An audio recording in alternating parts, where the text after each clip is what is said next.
ലഹരിക്ക് അടിമയാകുമ്പോൾ അച്ഛനാണോ അമ്മയാണോ മകളാണോ മകനാണോ എന്നൊന്നും തിരിച്ചറിയാതെ ആക്രമണം നടത്തുന്ന വാർത്തകളാണ് പുറത്തു വന്നുകൊണ്ടിരിക്കുന്നത്.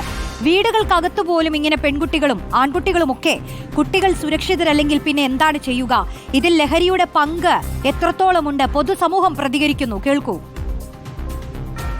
നമ്മുടെ നാട് നശിക്കുന്നത് മുഴുവൻ, ഇപ്പോഴത്തെ തലമുറ മുഴുവൻ നശിക്കുന്നത് ഈ ഇതുകൊണ്ടാണ്. ഇപ്പോൾ ലഹരി വന്നു കഴിയുമ്പോഴത്തേക്ക് അവർക്ക് പൈസ കിട്ടാതെ വരുമ്പോഴത്തേക്ക് അവർ ആരെ കൊന്നിട്ടാണേലും പൈസ എടുക്കാനാണ് അവർ നോക്കുന്നത്.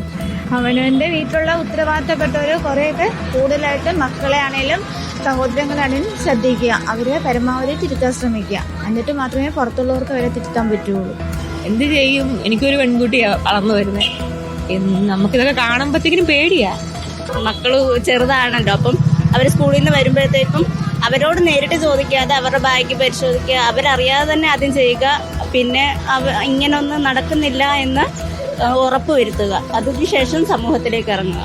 അതിന് ഗൾഫ് രാജ്യങ്ങളിലൊക്കെ ഉണ്ടാകുന്ന പോലെ തക്കതായ ശിക്ഷ അത് കൊടുക്കുകയാണെങ്കിൽ നമ്മുടെ സമൂഹം നന്നാവും, നമ്മുടെ നാട് നന്നാവും. പിള്ളേർ ഇതിന് അടിമകളായി കഴിയുമ്പോൾ ലാസ്റ്റ് അച്ഛനെ വേണ്ട, അമ്മയെ വേണ്ട, സമൂഹത്തെ വേണ്ട, ആ പ്രതീക്ഷകൾ മുഴുവൻ അവർക്ക് നഷ്ടപ്പെടുവാണ്.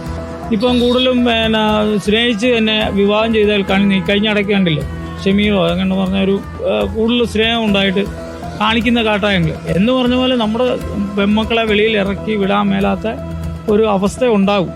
ഈ ബ്രാൻഡ് നിർത്തുന്നത് സർക്കാരാണ് നിർത്തേണ്ടി. ചുമ്മാ ജനങ്ങളെ പറഞ്ഞ കാര്യങ്ങൾ. ഒരു സാധനം കടയിലുണ്ടെങ്കിലേ ഞാൻ പോയി മേടിക്കത്തുള്ളൂ. ആ സാധനം കടയിലെങ്കിൽ ഞാൻ മേടിക്കത്തില്ല. നിയമങ്ങളൊക്കെ സ്ട്രോങ് ആകണം. സാധാരണ ഒരു തെറ്റ് ചെയ്യുന്ന പോലീസുകാർ പിടിക്കുമ്പോൾ നല്ല പണിഷ്മെന്റ് തരും. പക്ഷെ വലിയ വലിയ കുറ്റവാളികളൊക്കെ ലോകത്ത് നല്ല പറന്ന് നടക്കുന്നുണ്ട്.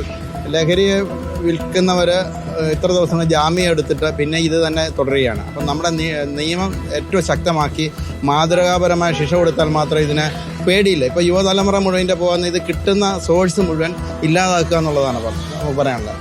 അതുപോലെ തന്നെ കുട്ടികളെ നമ്മൾ വിദ്യാലയങ്ങളിൽ തന്നെ ബോധവൽക്കരിക്കണം.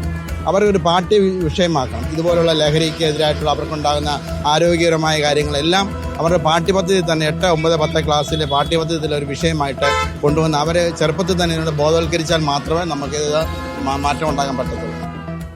പ്രേക്ഷകർ പ്രതികരിക്കുകയായിരുന്നു. ഇതിൽ പലർക്കും പലതരം അഭിപ്രായങ്ങളുണ്ട്. പക്ഷെ എല്ലാവരും ലഹരിക്കെതിരെ കടുപ്പിച്ച് തന്നെ പറയുന്നുണ്ട്. മാത്രമല്ല നിയമ സംവിധാനം ശക്തിപ്പെടണമെന്നും അവർ അഭിപ്രായപ്പെടുകയാണ്.